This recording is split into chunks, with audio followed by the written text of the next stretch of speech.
No Política em Foco de hoje, entrevistamos o deputado federal Reginaldo Lopes. Na oportunidade, ele explica sobre a reforma tributária, fala sobre justiça social e ainda expõe suas percepções para as próximas eleições presidenciais. Confira.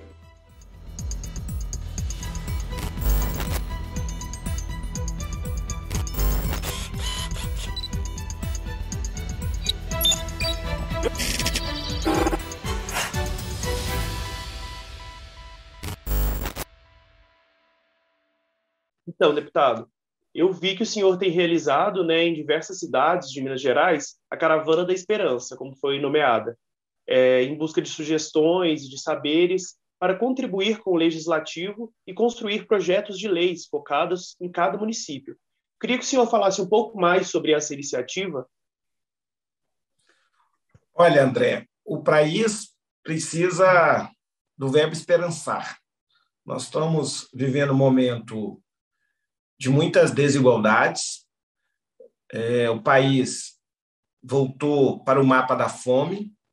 Nós temos 100 milhões de brasileiros e brasileiras com dificuldade de alimentação e aproximadamente 30 milhões de brasileiros e brasileiras passando fome. Temos um país com quase 65 milhões de brasileiros e brasileiras desocupados, porque o desemprego é 15 milhões, mas você tem mais 15 milhões desalientados, mais 30 milhões, 30 e poucos, que estão subocupados, que falam que são microempreendedores individuais, mas, na verdade, eu costumo dizer que lá em Bom Sucesso estão fazendo biscate, bico, São desempregados, estão subocupados. Então, nós precisamos buscar troca de saberes, ideias, e articular no diálogo, na convergência, um novo projeto de país, um novo projeto para o Brasil. E, então, na condição de parlamentar, eu tenho buscado dialogar com todos os setores da sociedade mineira nesta perspectiva. Primeiro, eu quero encaminhar novas proposições para o parlamento brasileiro.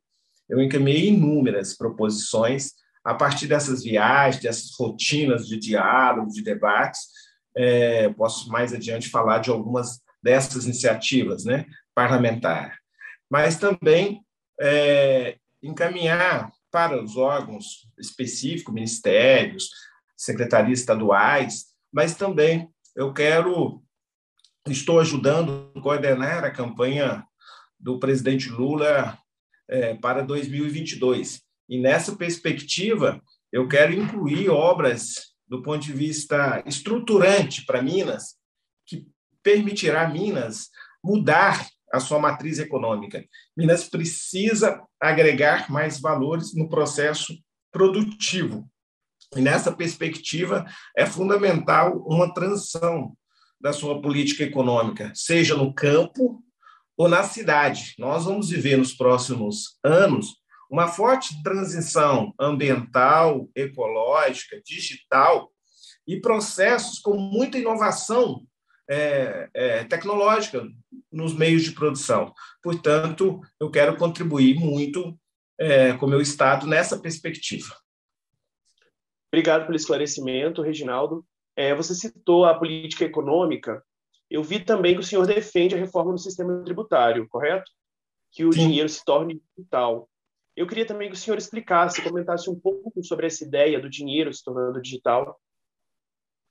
Olha, em 2015, eu tomei uma decisão, dialogando com muita gente, que o país, naquele momento, não era mais necessário o uso do dinheiro em papel, o dinheiro físico.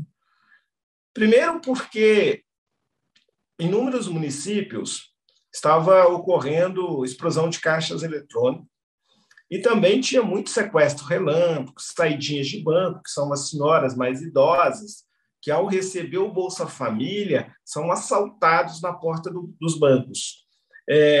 Mas também muita corrupção. Ali estava o início da Operação Lava Jato. Em todo o processo de corrupção, você encontra o dinheiro em papel, o dinheiro físico. E eu sou autor da LAI, da maior lei de combate à corrupção, que é o acesso à informação pública. Então, eu imaginei, nós precisamos dar transparência nas transações financeiras do nosso país. E a única forma é essa transação ser no sistema eletrônico. E esse soma esse sonho meu, também combater a sonegação, porque eu defendo um novo sistema tributário, uma reforma tributária justa, sustentável, né, que possa melhorar a vida do nosso povo, fazendo justiça social, iniciando pela justiça tributária. Então, nesse sentido, André, eu defendo eliminar o dinheiro em papel. A economia que a gente fala de economia subterrânea, economia informal, né? No Brasil, ela chega a casa de 1 trilhão e 500 bilhões de reais.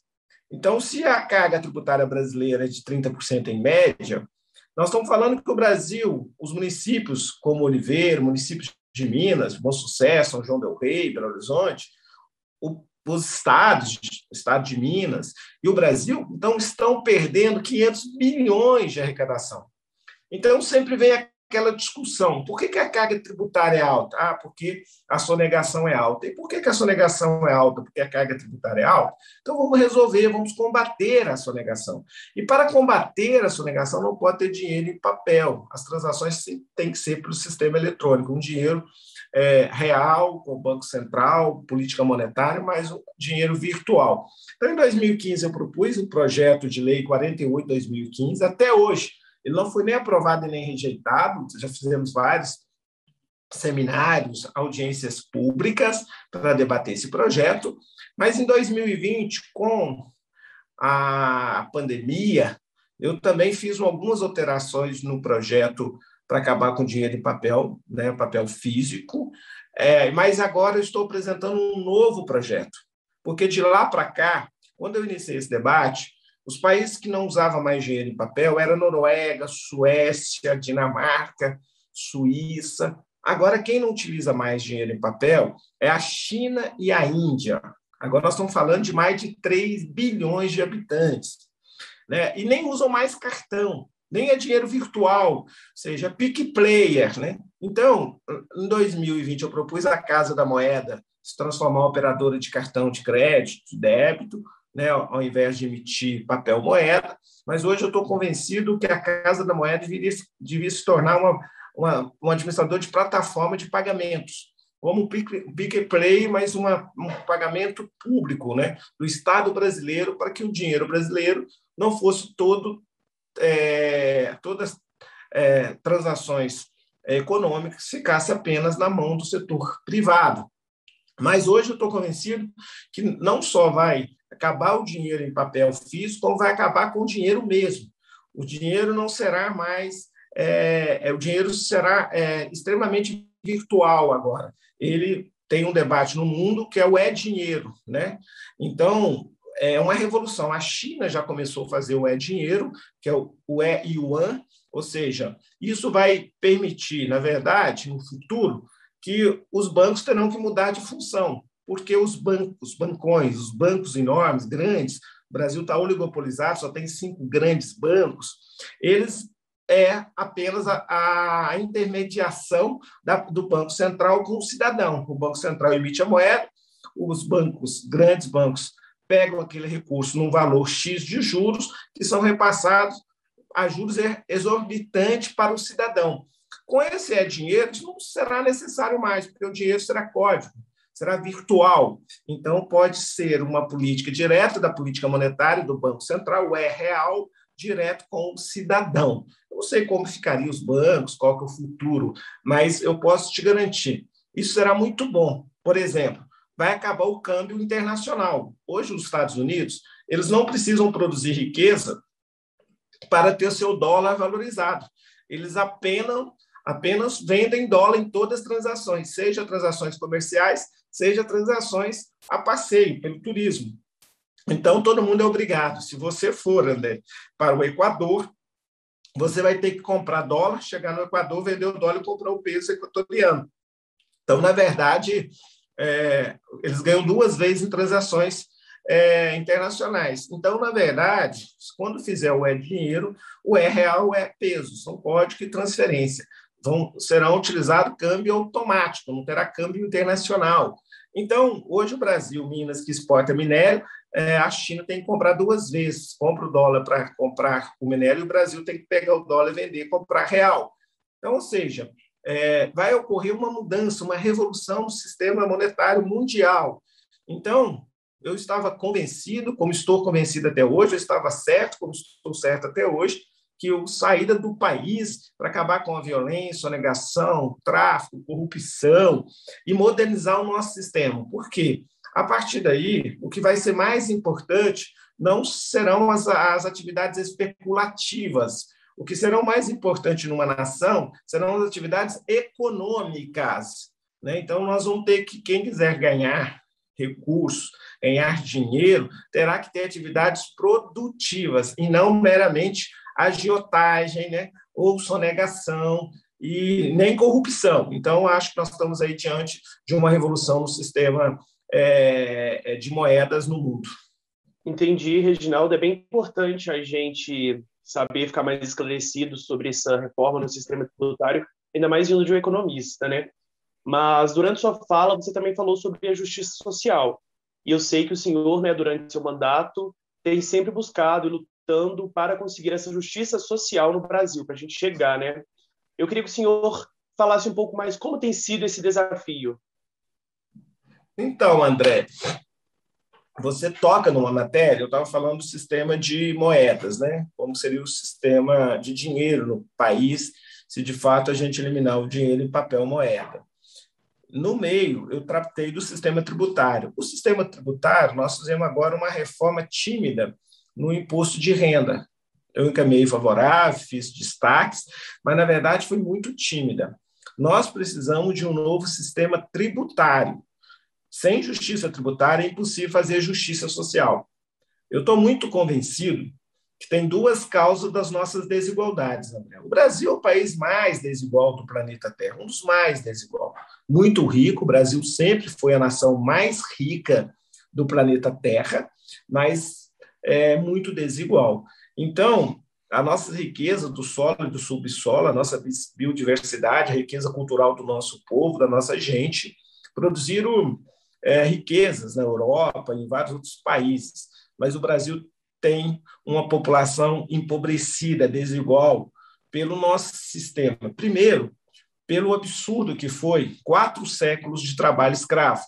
Então, a nossa razão, a nossa base das desigualdades ainda não foram pagas, não fez ainda um acerto de conta, foi com certeza o racismo durante 4 séculos com o trabalho escravo, e que permanece hoje no chamado racismo estrutural, estruturante, né?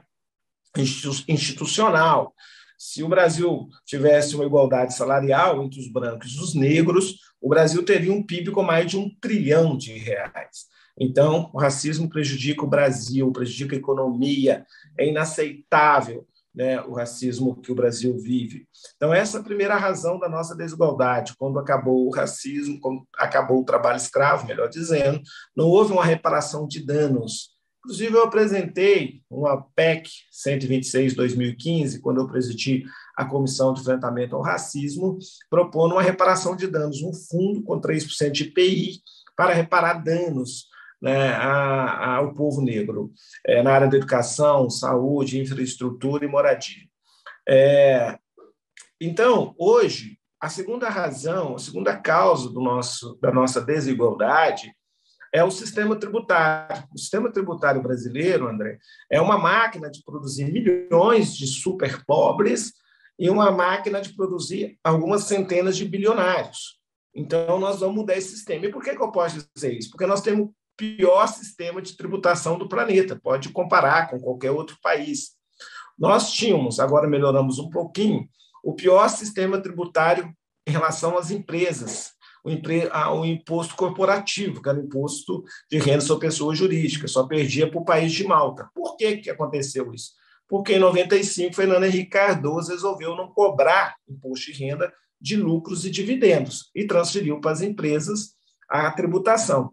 Então, isso prejudicou as empresas, porque as empresas pararam de reinvestir, fazer reinvestimento, tirar lucros e dividendos. Tirando lucros e dividendos, a tributação era isenta, era zero de tributação. Muito bem.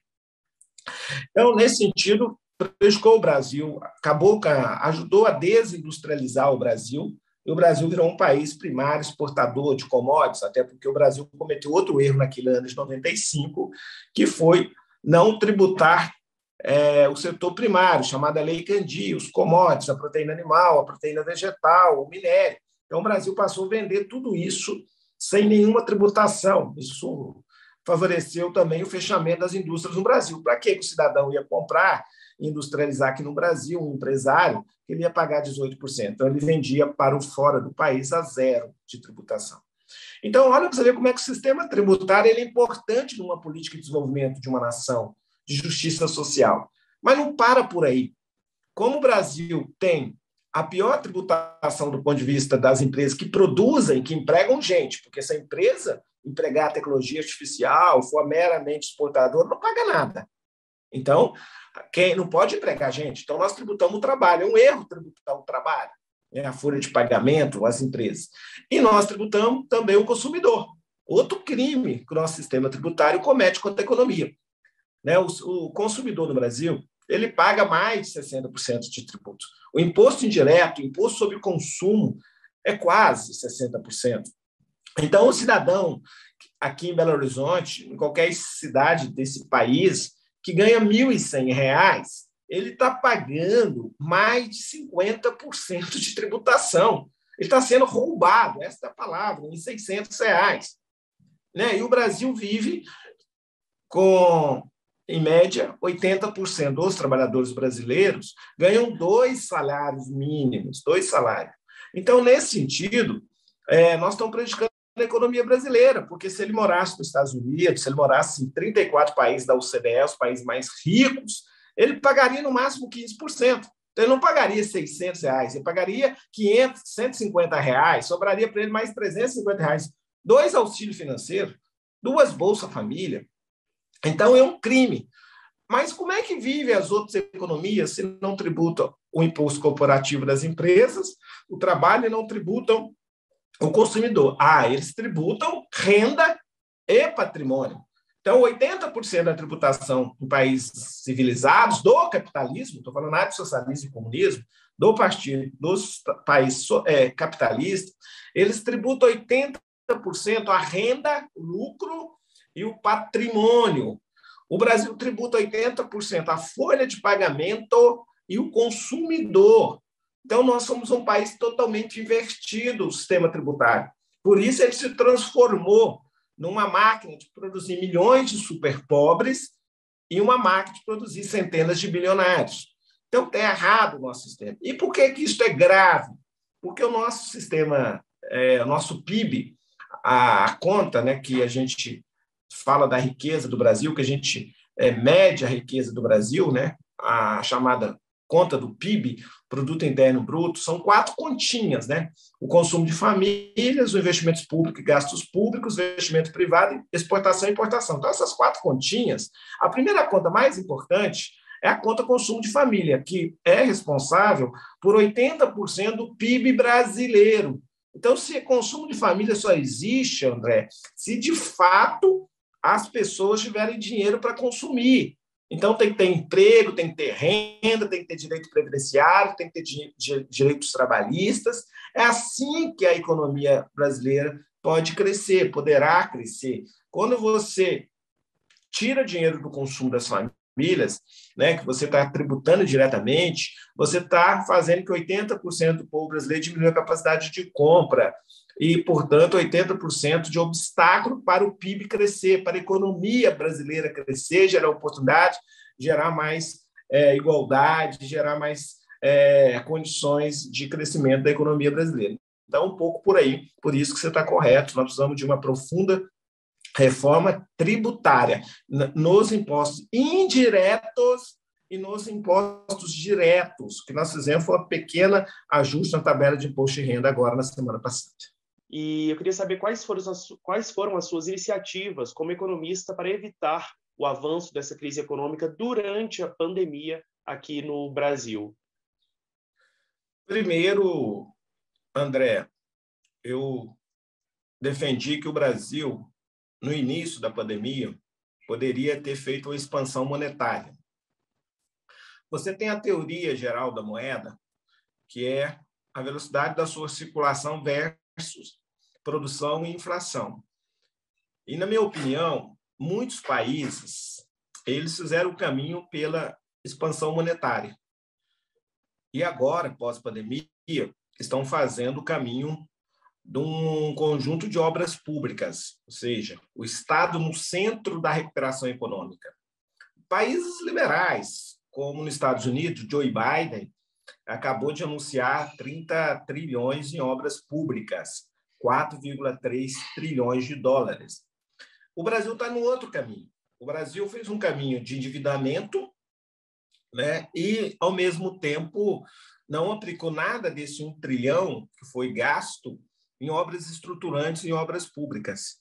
E também não resolveu o problema do superendividamento do povo brasileiro, que poderia ter retirado, né, federalizado as dívidas do cidadão brasileiro que se encontra no SPC, no Serasa. O Brasil tem quase 70 milhões de brasileiros sendo explorados pelo sistema financeiro que estão no SPC.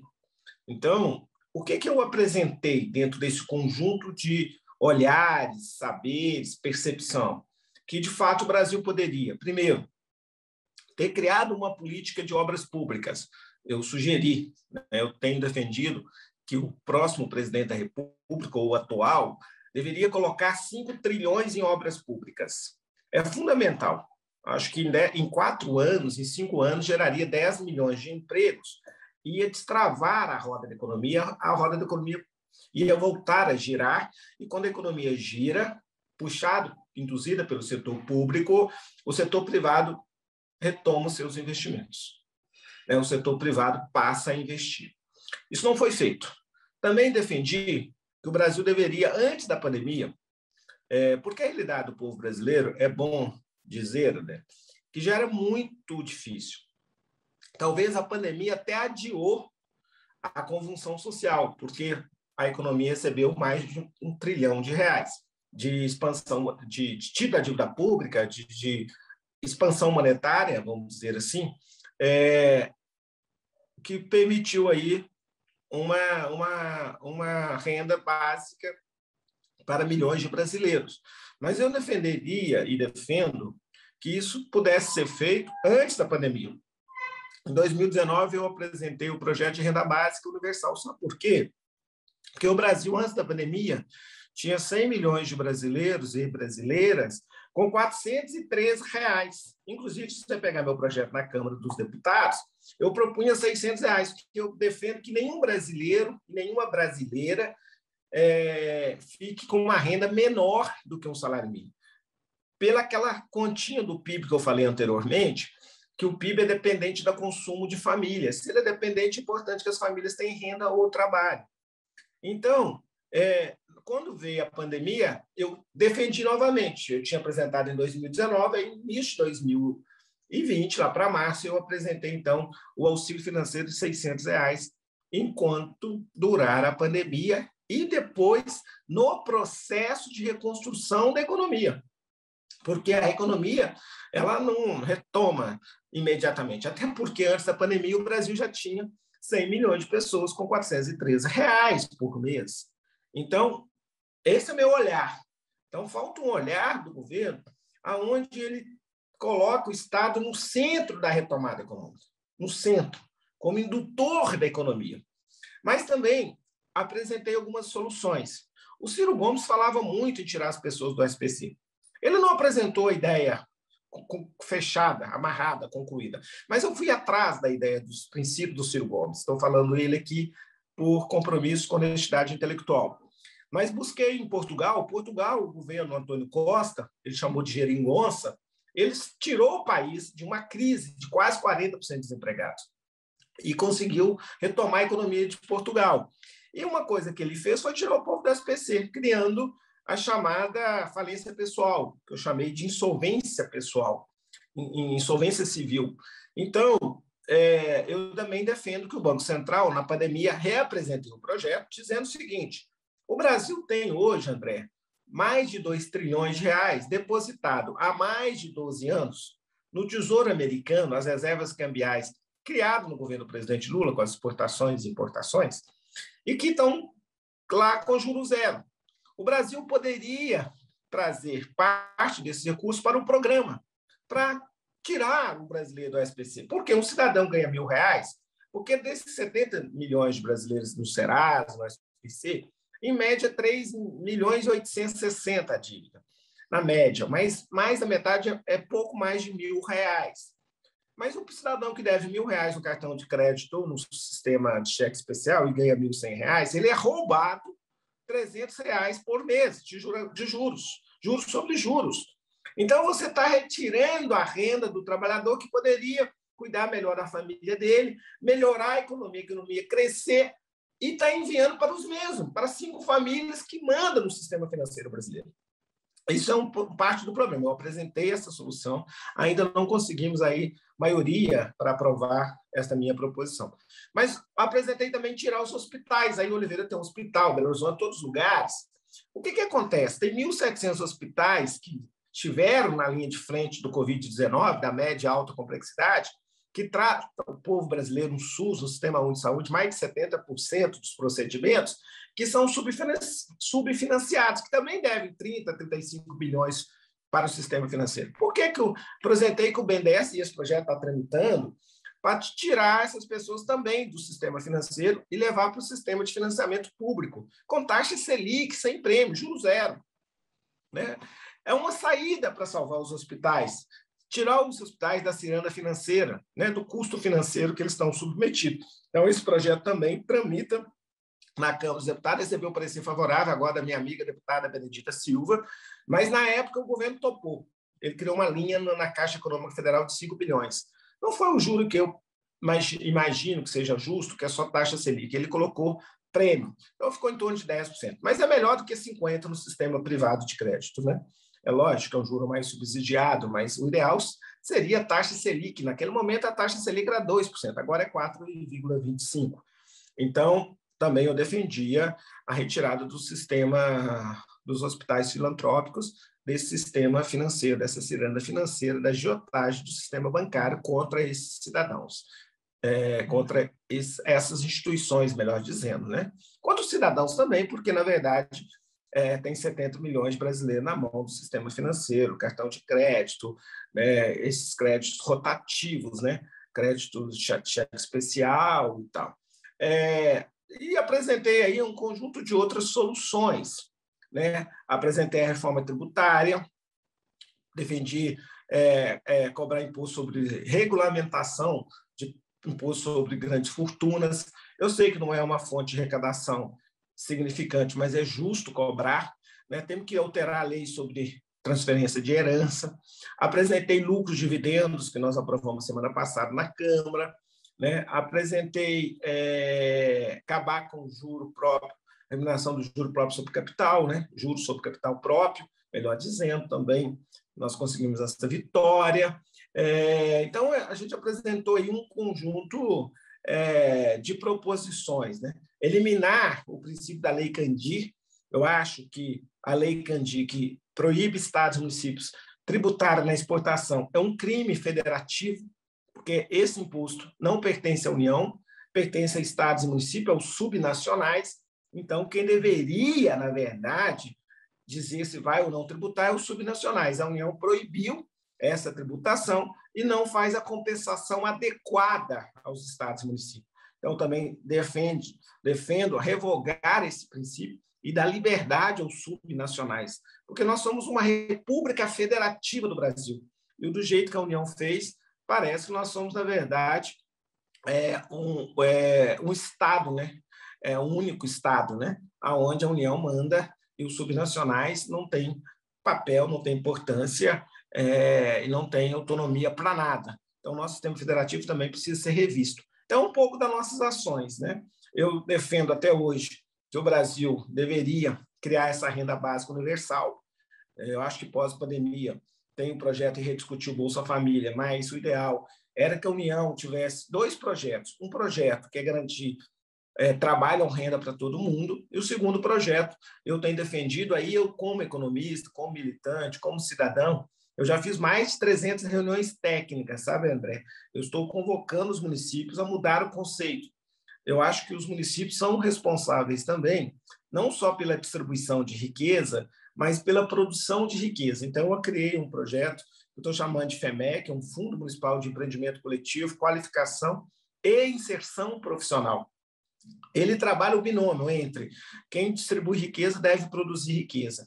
Só produzindo que distribui, só distribuindo que produz. Esse binômio ele é importantíssimo na política de emancipação do nosso povo. E os municípios devem ser os responsáveis pela produção de riqueza. Ele deve ser os responsáveis pela porta de saída. E eu costumo dizer, só tem 2 condicionalizantes para o cidadão mudar a vida, romper o ciclo da pobreza. A primeira condição para ele mudar essa questão da pobreza é ele virar empreendedor. E a segunda, ele ter qualificação suficiente, saber fazer. Ele tem que saber fazer alguma coisa. Então, nesse sentido, essas 2 condicionantes, elas são fundamentais. Então, primeiro, saber fazer alguma coisa, ter um ofício. Segundo, ser empreendedor.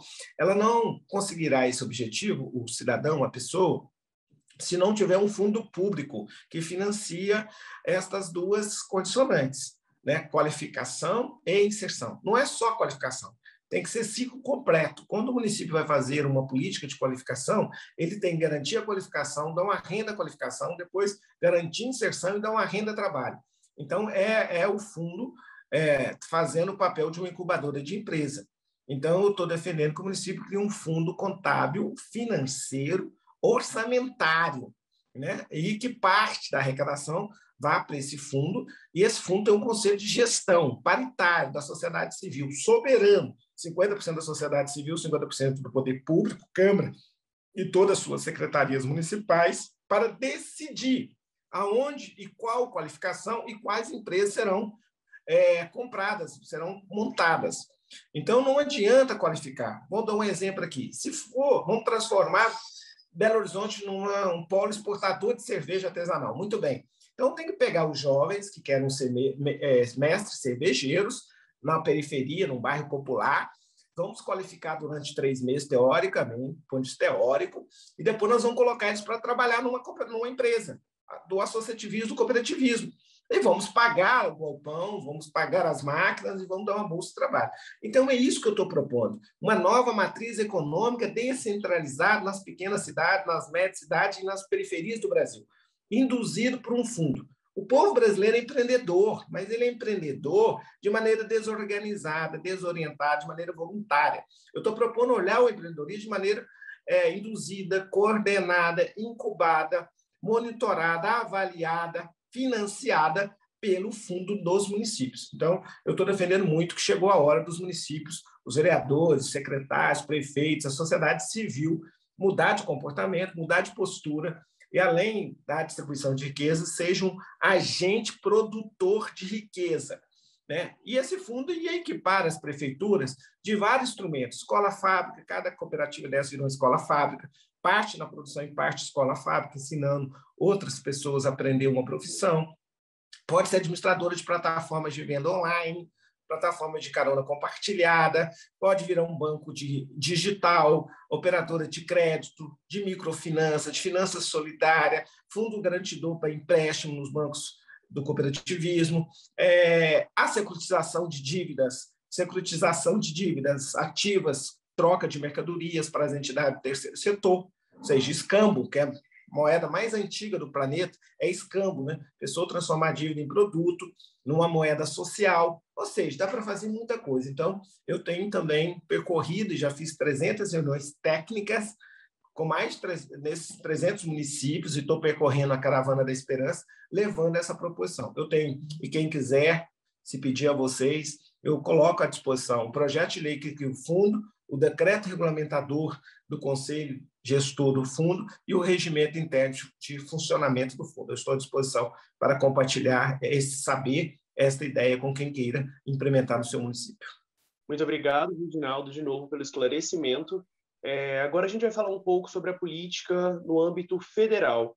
Eu gostaria de saber se o senhor acredita que terá uma terceira via para disputar a presidência em 2022. Você já tem algumas percepções? O que o senhor tem a nos dizer sobre isso? Não terá, porque o povo brasileiro não compreende que é necessário uma terceira via. Eu vou explicar por quê. Você tem dois campos na política: o campo democrático e o campo autoritário, né? Então, é um erro de setores da elite brasileira tentar jogar o Lula no mesmo campo do Bolsonaro, ou dizer que os dois são dois extremos. É óbvio, se nós estamos no campo contrário ao autoritarismo, nós estamos no outro extremo, que é o extremo do campo democrático. Então, nós estamos no campo democrático. Então, tem uma candidatura do campo democrático, aquele campo democrático que tem empatia pelas pessoas, que querem combater as desigualdades, não aceita nenhum tipo de preconceito, quer dialogar com o planeta, quer dialogar com todos os países, respeita a autodeterminação dos povos, quer resolver o problema do desemprego, o problema da infraestrutura brasileira, né, quer apoiar os setores produtivos. É o campo do presidente Lula, o campo democrático. E você tem o campo autoritário, que cria inimigos imaginários, que tem pauta do século XX, do século XV, da época da pedra, né, que é voto impresso, que são temas de senso comum, mas que não muda a vida das pessoas, né? Então, nesse sentido, que não tem nenhuma empatia, né? Tem preconceito contra as maiorias do Brasil, contra os negros, contra as mulheres, contra os pobres, né? Contra a comunidade LGBTQI+. Então, esse é o campo de lá, é o campo do bolsonarismo. Então, na verdade, não precisa de uma terceira via. Está muito claro que o presidente Lula, nós somos um campo mais democrático e popular. Então, eu não acredito que é possível construir nenhuma hipótese a terceira via no Brasil. Eu gostaria de saber se o senhor, se o senhor pretende se candidatar ao Senado, contar mais sobre suas ideias, quais serão suas intenções caso ocupar um lugar no Senado. Olha, André, vai depender, né, um pouco da caminhada. Eu tenho coordenado a campanha do presidente Lula em Minas, né? Na verdade, campanha não, debatido as ideias do presidente Lula para 2022, né? A sua pré-campanha, vamos dizer assim. E eu tenho conversado com setores da sociedade mineira e do Brasil também, pela Câmara, pela tribuna da Câmara dos Deputados. Uma coisa eu estou convicto: a eleição mais importante das nossas vidas, vamos dizer assim, da nossa vida, é a eleição de 2022. Jamais nós podemos permitir porque a barbárie vencer as eleições.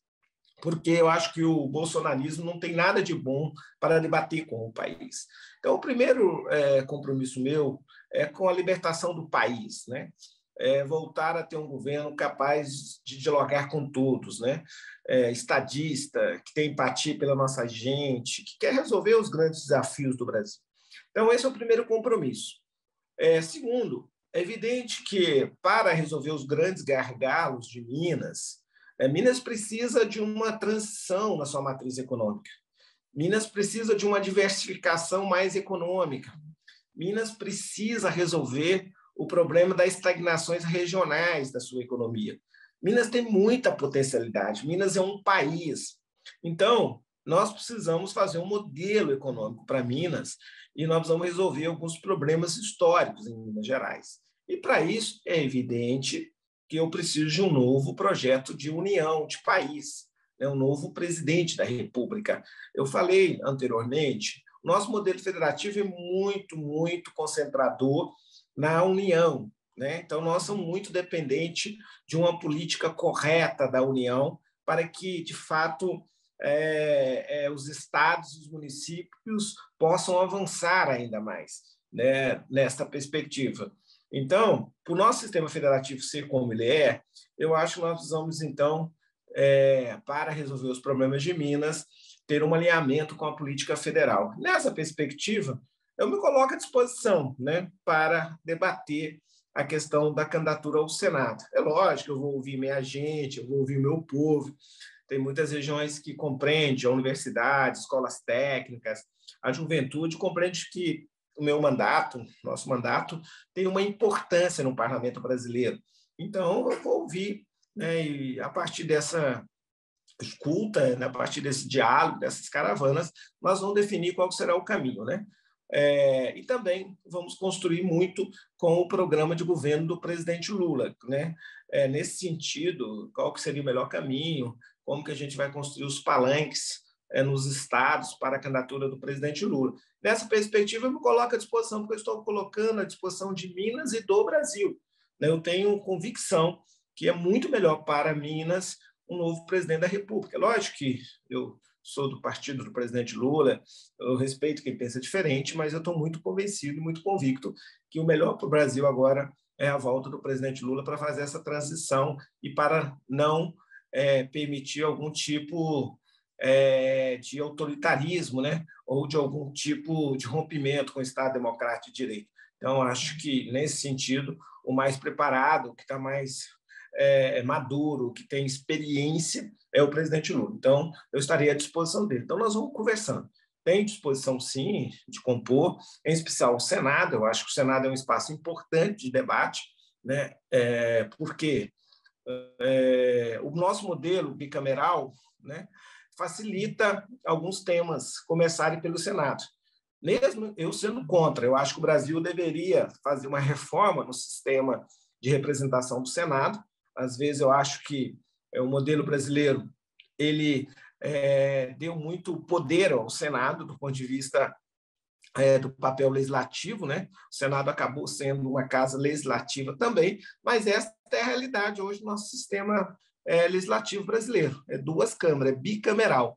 E se é essa perspectiva, eu acho que o Senado é uma trincheira importante, é um espaço importante para implementar muitas mudanças no Brasil, né, que poderia ser iniciado pelo Senado. Eu tenho defendido, por exemplo, e falei isso com o presidente Lula, que nós temos que voltar a olhar para a nossa juventude. Eu trabalhei muito esse tema em 2002, quando eu fui eleito como presidente Lula, deputado federal no primeiro mandato. Logo em 2003, eu criei uma comissão, fui presidente, foi a primeira comissão que tratou sobre políticas para a juventude. E ali nós construímos marco regulatório dos direitos da população jovem na Constituição Federal. Criamos ali o FIES, o Primeiro Emprego, o ProUni, o Pronatec, os institutos federais, a Lei de Incentivo ao Esporte, a Primeira Terra, o Pronaf Jovem. Nós construímos um conjunto de políticas, expansão universitária, expansão das escolas técnicas. Com isso, a juventude brasileira, que era a mais pessimista do mundo, passou a ser a mais otimista. Otimista em 2010. Dos 22 milhões de emprego, nos dois mandatos do Lula e no primeiro da Dilma, 15 milhões foram para jovens de 15 a 29 anos. Então, agora, a juventude voltou a ser novamente a mais pessimista do planeta Terra. 60% dos jovens querem ir embora do Brasil, 30% não estudam e não trabalham. Então, eu estou propondo um pacto pela juventude, um pacto de 10 anos, decenal, que a gente pudesse ofertar aos jovens brasileiros durante 10 anos, 2.000 vagas nas escolas técnicas e nos institutos federais, no ProUni e no ReUni, no FIES. Esses programas, ou seja, nas redes federais de escola técnica e universidades, no sistema do FIES e no sistema do ProUni. Hoje nós temos aí 900, 800 mil vagas. Então, se a gente chegar a 2.000 vagas, o que vai acontecer? Essas 2.000 vagas vai permitir muito a gente dialogar com a juventude, né, formar uma nova juventude motriz, uma força motriz para a economia futura, porque daqui a 5 anos nós vamos ter outra economia, aquela economia que eu falei da transição ambiental, ecológica, digital, com inovação tecnológica. Então, ao invés da gente tentar fazer carteira verde e amarela, por exemplo, e colocar ele no mercado de trabalho de maneira precarizada, sem 13º, sem férias, e o pior, tomando o lugar dos pais desempregados, das mães desempregadas, da sociedade civil brasileira que está desempregada. Então, você ganharia tempo e teria uma inteligência, uma estratégia. Você ia reconectar a juventude ao seu século XXI e seus desafios.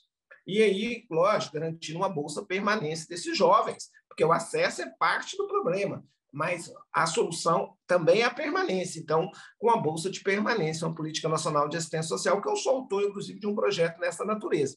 Então, eu acho que aí a gente faz um projeto de nação, um projeto de país, aonde daqui 5 anos nós temos outra força motriz e a gente teria recuperado a geração de emprego e renda para toda a sociedade brasileira. Então, um pouco por aí. Eu acho que eu estou preparado para ocupar esse espaço. Na verdade, meu mandato nesses 5 anos foi um mandato de lutas, de ideias criativas e de muitas entregas. Não há praticamente nenhum município mineiro que eu não entreguei alguma coisa, ou seja, que indiretamente teve impacto naquele município. Então, eu tenho uma atuação que eu tenho muito orgulho dessa atuação parlamentar, e eu vou me colocar à disposição, seja na Câmara dos Deputados, seja no Senado, e quero que seja junto com o presidente Lula.